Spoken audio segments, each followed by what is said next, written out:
Actes des Apôtres, chapitre 13. Il y avait dans l'église d'Antioche des prophètes et des enseignants. Barnabas, Siméon, appelé le Noir, Lucius de Cyrène, Manahen, qui avait été élevé avec Hérode le tétrarque, et Saul.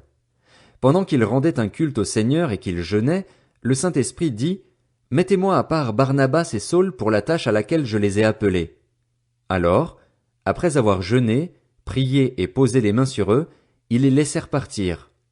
Envoyés par le Saint-Esprit, Barnabas et Saul descendirent à Séleucie, d'où ils embarquèrent pour l'île de Chypre. Arrivés à Salamine, ils annoncèrent la parole de Dieu dans les synagogues des Juifs. Ils avaient aussi Jean pour aide. Ensuite, ils traversèrent toute l'île jusqu'à Paphos, où ils trouvèrent un magicien, un prétendu prophète juif appelé Bar-Jésus. Il faisait partie de l'entourage du gouverneur Sergius Paulus, un homme intelligent. Ce dernier fit appeler Barnabas et Saul et exprima le désir d'entendre la parole de Dieu. Mais Élymas le magicien, c'est en effet ce que signifie son nom, s'opposait à eux et cherchait à détourner le gouverneur de la foi. Alors Saul, appelé aussi Paul, rempli du Saint-Esprit, fixa les regards sur lui et dit, « Homme plein de toutes sortes de ruses et de méchanceté, fils du diable, ennemi de toute justice, ne vas-tu pas cesser de pervertir les voies droites du Seigneur? Maintenant, voici que la main du Seigneur est sur toi. Tu seras aveugle et, pour un temps, tu ne verras pas le soleil. » L'obscurité et les ténèbres tombèrent immédiatement sur lui, et il se tournait de tous côtés en cherchant quelqu'un pour le guider. Quand il vit ce qui était arrivé, le gouverneur crut, frappé qu'il était par l'enseignement du Seigneur. Paul et ses compagnons embarquèrent à Paphos pour se rendre à Perge en Pamphylie, mais Jean se sépara d'eux et retourna à Jérusalem. De Perge, ils poursuivirent leur route et arrivèrent à Antioche de Pisidie. Ils entrèrent dans la synagogue le jour du sabbat et s'assirent. Après la lecture de la loi et des prophètes, les chefs de la synagogue leur firent dire, « Frères, si vous avez quelques mots d'encouragement à adresser au peuple, parlez. » Paul se leva, fit un signe de la main et dit, « Israélites et vous qui craignez Dieu, écoutez. Le Dieu de ce peuple, d'Israël, a choisi nos ancêtres. Il a fait grandir le peuple pendant son séjour en Égypte et il l'en a fait sortir par sa puissance. Il les a supportés près de 40 ans dans le désert et, après avoir détruit 7 nations dans le pays de Canaan, il leur a accordé leur territoire comme propriété. Après cela, durant 450 ans environ, il leur a donné des juges, jusqu'au prophète Samuel. Ils ont alors demandé un roi, et Dieu leur a donné pendant 40 ans Saül, fils de Kis, de la tribu de Benjamin. Puis il l'a rejeté et leur a donné pour roi David, auquel il a rendu ce témoignage, « J'ai trouvé David, fils d'Isaïe, un homme selon mon cœur, qui accomplira toutes mes volontés. » C'est de la descendance de David que Dieu, conformément à sa promesse, a amené à Israël un sauveur qui est Jésus. Avant sa venue, Jean avait prêché le baptême de repentance à tout le peuple d'Israël.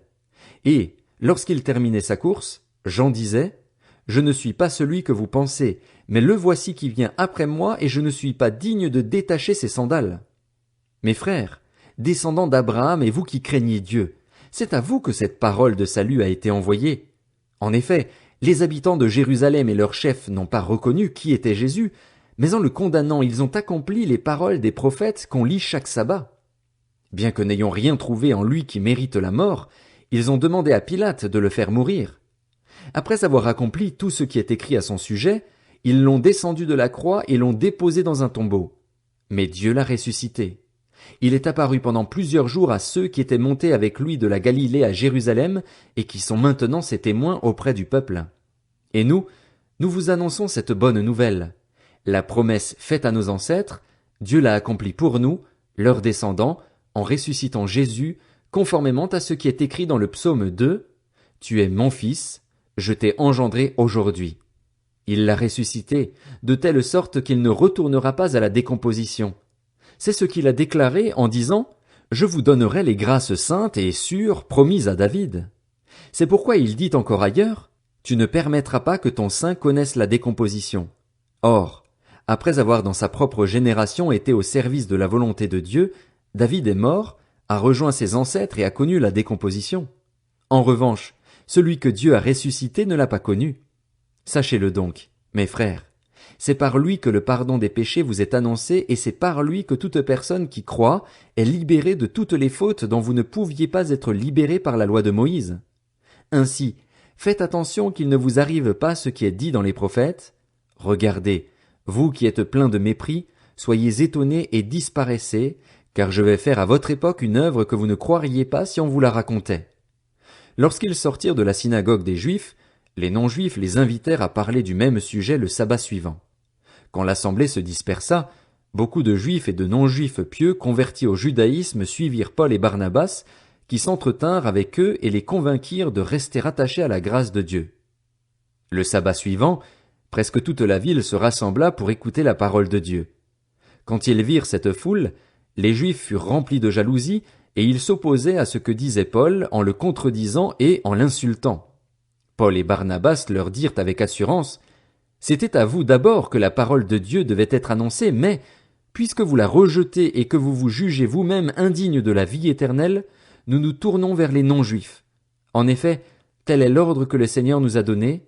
Je t'ai établi pour être la lumière des nations, pour apporter le salut jusqu'aux extrémités de la terre. » Les non-juifs se réjouissaient en entendant cela, ils célébraient la parole du Seigneur, et tous ceux qui étaient destinés à la vie éternelle crurent. La parole du Seigneur se propageait dans tout le pays. Mais les Juifs excitèrent les femmes pieuses de la haute société et les personnalités de la ville, ils provoquèrent une persécution contre Paul et Barnabas et les chassèrent de leur territoire. Paul et Barnabas secouèrent contre eux la poussière de leurs pieds et allèrent à Iconium. Quant aux disciples, ils étaient remplis de joie et du Saint-Esprit.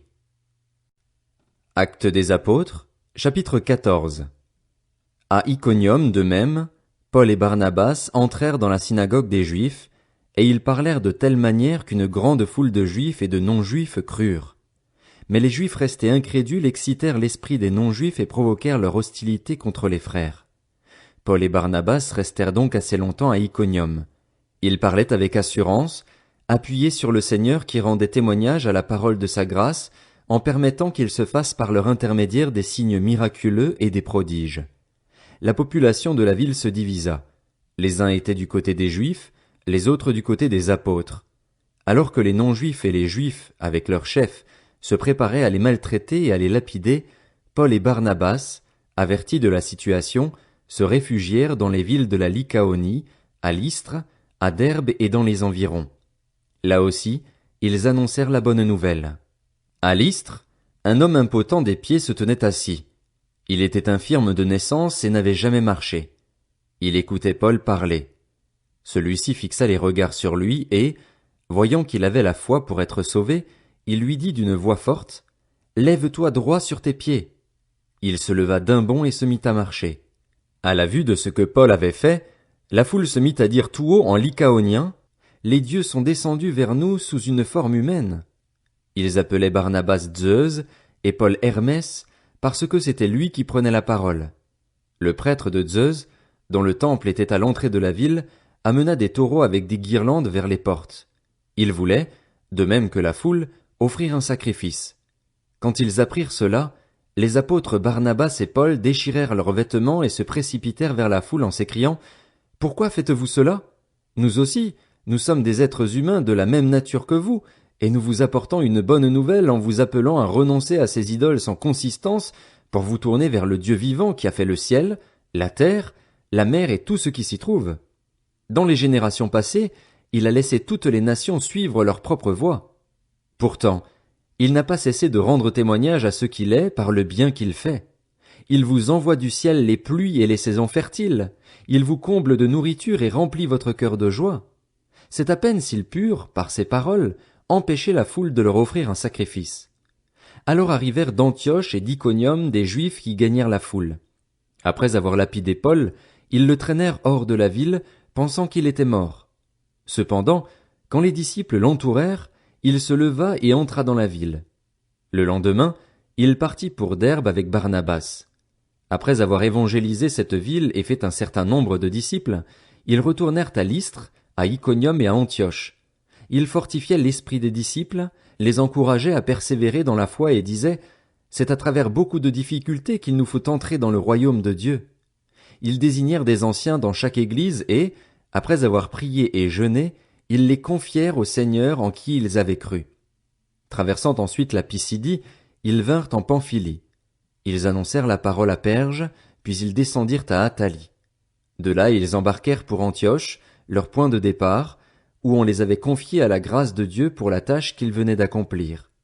Après leur arrivée, Paul et Barnabas réunirent l'Église et racontèrent tout ce que Dieu avait fait avec eux et comment il avait ouvert la porte de la foi aux non-juifs. Ils restèrent assez longtemps avec les disciples. Actes des Apôtres, chapitre 15. Quelques hommes venus de Judée enseignaient les frères en disant: « Si vous n'êtes pas circoncis selon la coutume de Moïse, vous ne pouvez pas être sauvés. » Paul et Barnabas eurent un vif débat et une vive discussion avec eux. Les frères décidèrent alors que Paul, Barnabas et quelques-uns d'entre eux monteraient à Jérusalem vers les apôtres et les anciens pour traiter cette question. Envoyés donc par l'Église, ils traversèrent la Phénicie et la Samarie en racontant la conversion des non-juifs, et ils causèrent une grande joie à tous les frères et sœurs. Arrivés à Jérusalem, ils furent accueillis par l'Église, les apôtres et les anciens, et ils rapportèrent tout ce que Dieu avait fait avec eux. Alors quelques croyants issus du parti des pharisiens se levèrent en disant qu'il fallait circoncire les non-juifs et leur ordonner de respecter la loi de Moïse. Les apôtres et les anciens se réunirent pour examiner cette question. Il y eut une longue discussion. Pierre se leva alors et leur dit: « Mes frères, vous savez que, dès les premiers jours, Dieu a fait un choix parmi nous. Il a décidé que les non-juifs entendraient par ma bouche la parole de l'Évangile et croiraient. Et Dieu, qui connaît les cœurs, leur a rendu témoignage en leur donnant le Saint-Esprit comme à nous. Il n'a fait aucune différence entre eux et nous, puisqu'il a purifié leur cœur par la foi. Maintenant donc, pourquoi provoquer Dieu en imposant aux disciples des exigences que ni nos ancêtres, ni nous n'avons été capables de remplir? Nous croyons au contraire que c'est par la grâce du Seigneur Jésus que nous sommes sauvés, tout comme eux. » Toute l'assemblée garda le silence et l'on écouta Barnabas et Paul raconter tous les signes miraculeux et les prodiges que Dieu avait accomplis par leur intermédiaire au milieu des non-juifs. Lorsqu'ils eurent fini de parler, Jacques prit la parole et dit: « Mes frères, écoutez-moi. Simon a raconté comment dès le début Dieu est intervenu pour choisir parmi les nations un peuple qui porte son nom. Cela s'accorde avec les paroles des prophètes, puisqu'il est écrit: « Après cela, je reviendrai, je relèverai de sa chute la tente de David, je réparerai ses ruines et je la redresserai. Alors le reste des hommes cherchera le Seigneur, ainsi que toutes les nations appelées de mon nom, dit le Seigneur qui fait tout cela et de qui cela est connu de toute éternité. C'est pourquoi je pense qu'on ne doit pas créer de difficultés aux non-juifs qui se tournent vers Dieu, mais qu'il faut leur écrire d'éviter les souillures des idoles, l'immoralité sexuelle, les animaux étouffés et le sang. En effet, depuis bien des générations, dans chaque ville des hommes prêchent la loi de Moïse, puisqu'on la lit chaque sabbat dans les synagogues. » Alors il parut bon aux apôtres et aux anciens, ainsi qu'à toute l'Église, de choisir parmi eux Jude, appelé Barsabas, et Silas, des hommes estimés parmi les frères, et de les envoyer à Antioche avec Paul et Barnabas. Ils les chargèrent du message que voici: « Les apôtres, les anciens et les frères aux frères et sœurs d'origine non juive qui sont à Antioche, en Syrie et en Cilicie, salut. Nous avons appris que des hommes partis de chez nous, mais sans aucun ordre de notre part, vous ont troublés par leur discours et vous ont ébranlés en vous disant de vous faire circoncire et de respecter la loi. C'est pourquoi nous avons décidé, d'un commun accord, de choisir des délégués et de vous les envoyer avec nos bien-aimés Barnabas et Paul, ces hommes qui ont livré leur vie pour le nom de notre Seigneur Jésus-Christ. Nous avons donc envoyé Jude et Silas qui vous annonceront de vive voix les mêmes choses. En effet, il a paru bon au Saint-Esprit et à nous de ne pas vous imposer d'autres charges que ce qui est nécessaire. Vous abstenir des viandes sacrifiées aux idoles, du sang, des animaux étouffés et de l'immoralité sexuelle. Vous agirez bien en évitant tout cela. Adieu. » Ils prirent donc congé de l'Église et allèrent à Antioche, où ils réunirent l'assemblée et lui remirent la lettre. On en fit la lecture et tous se réjouirent de l'encouragement qu'elle leur apportait. Jude et Silas, qui étaient eux-mêmes prophètes, encouragèrent les frères et les fortifièrent en leur parlant longuement. Au bout de quelque temps, ceux-ci les laissèrent retourner en paix vers ceux qui les avaient envoyés. Toutefois Silas trouva bon de rester. Paul et Barnabas restèrent à Antioche. Ils enseignaient et annonçaient avec beaucoup d'autres la bonne nouvelle de la parole du Seigneur. Quelques jours plus tard, Paul dit à Barnabas: « Retournons visiter nos frères et sœurs dans toutes les villes où nous avons annoncé la parole du Seigneur, pour voir comment ils vont.